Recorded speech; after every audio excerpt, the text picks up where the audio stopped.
On the wild Yorkshire moors, a house stood against the wind and storm. It was called Wuthering Heights, and the lives lived there were just as fierce.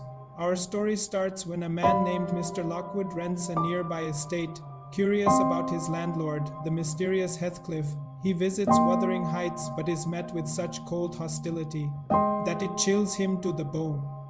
To understand this strange household, Lockwood asks the housekeeper, Nellie Dean, who begins to tell him the tragic tale of the families who lived there. Years ago, the Earnshaw family lived at Wuthering Heights.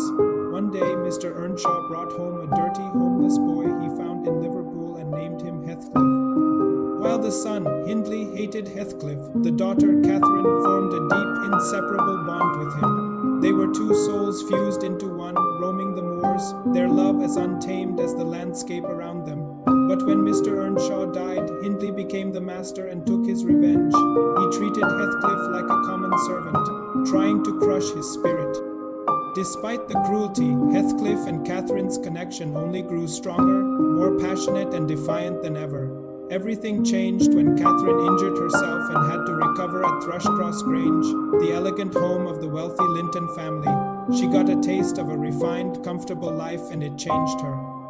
Though her soul belonged to Heathcliff, she believed marrying him would ruin her social standing, so she accepted a proposal from the gentle, rich Edgar Linton.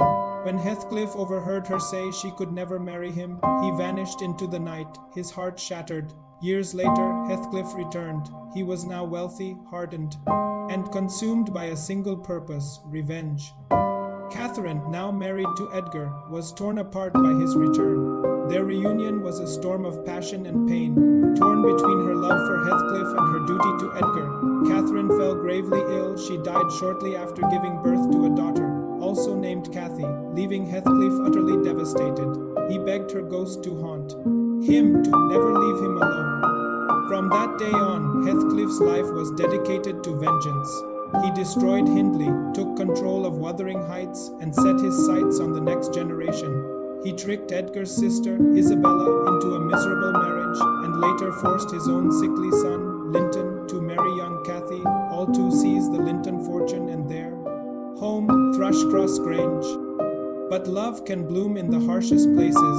Cathy, despite her suffering, formed a gentle bond with Hareton, Hindley's son, who Heathcliff had raised to be rough and ignorant. She taught him to read, and slowly a new, healing love grew between them.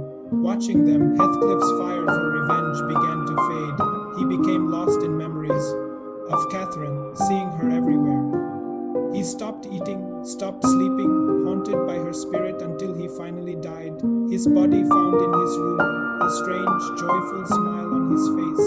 With Heathcliff's death, the cycle of hatred was broken. Cathy and Hareton planned to marry, leaving the darkness of Wuthering Heights behind.